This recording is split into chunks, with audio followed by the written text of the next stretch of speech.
Vous est-il arrivé d'être frustré parce que Dieu n'agissait pas comme vous le pensiez? L'histoire d'aujourd'hui nous montre que les méthodes de Dieu peuvent varier, mais que sa puissance et son dessein restent constants. Le cœur de ce passage révèle une vérité profonde. Les voies de Dieu ne sont pas limitées par nos attentes et ses dons ne sont pas à vendre. Il accomplit de puissants miracles, mais toujours selon ses conditions, pas les nôtres.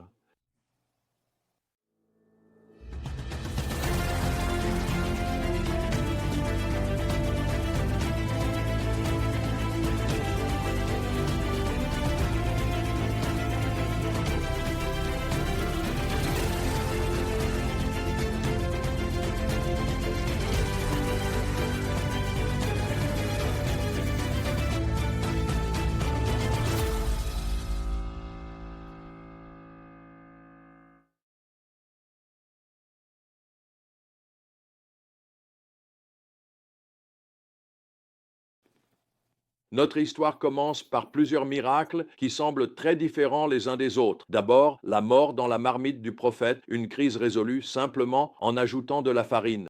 Ensuite, une pénurie de nourriture résolue en multipliant 20 pains pour nourrir 100. Mais le point central de notre histoire est Naaman, le puissant commandant araméen atteint de la lèpre. Remarquez le plan de Dieu se déployant via des sources improbables. Une jeune esclave capturée indique à Naaman le prophète. Le roi d'Israël panique face à la demande de guérison, mais Élisée envoie calmement ce message: qu'il vienne à moi et il saura qu'il y a un prophète en Israël.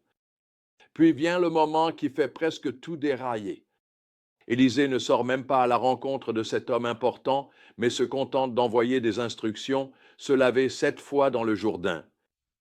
La réaction de Naaman est inestimable. Je pensais qu'il sortirait sûrement vers moi, se tiendrait debout, invoquerait le nom du Seigneur, son Dieu, et agiterait la main sur l'endroit pour me guérir de ma lèpre. Il est indigné parce que la guérison ne se passe pas comme il l'avait imaginé. Il faut la sage intervention de son serviteur pour lui faire comprendre que c'est sa fierté qui l'empêche de recevoir son miracle. Si le prophète t'avait demandé de faire quelque chose de grand, ne l'aurais-tu pas fait? Lorsque Naaman finit par s'humilier et suit les instructions simples, sa guérison est totale. Sa peau devient comme celle d'un jeune garçon. Mais regardez ce qui se passe ensuite. Il essaie de payer pour le miracle.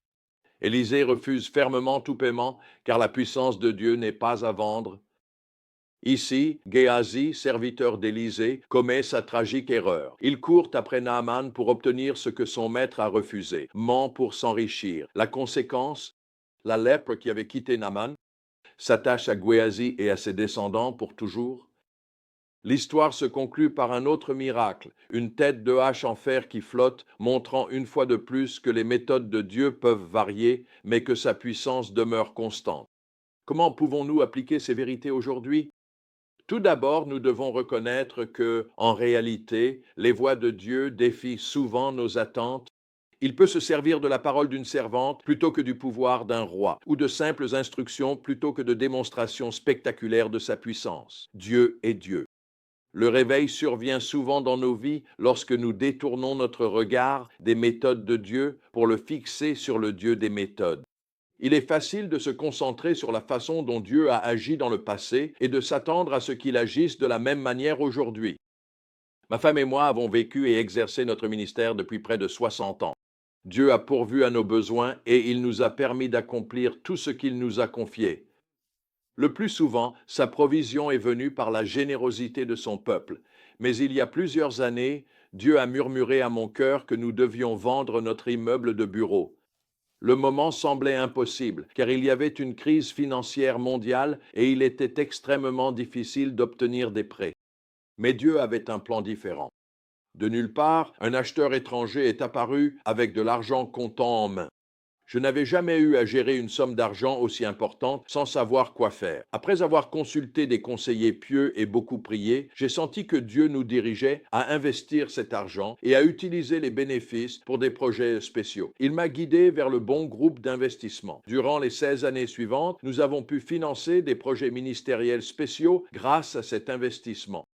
Ce n'était pas la manière habituelle dont Dieu avait pourvu à nos besoins, mais ses voies sont tellement plus élevées que les nôtres. Tout comme Naaman a dû abandonner ses attentes quant à la manière dont la guérison devait arriver, nous aussi devons rester ouverts aux méthodes inattendues de provision et de bénédiction de Dieu. L'orgueil peut nous aveugler face à la provision de Dieu. Parfois, le miracle dont nous avons besoin exige de nous humilier pour suivre une simple obéissance. Donc, rappelons-nous que les dons de Dieu ne sont jamais, écoutez bien, jamais à vendre.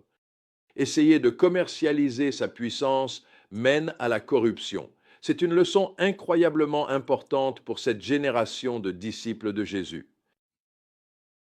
Nous devons faire confiance aux méthodes de Dieu, même lorsqu'elles semblent trop simples ou ne correspondent pas à nos attentes. Et enfin, nous devons protéger notre cœur contre la cupidité qui peut nous faire perdre la bénédiction de Dieu.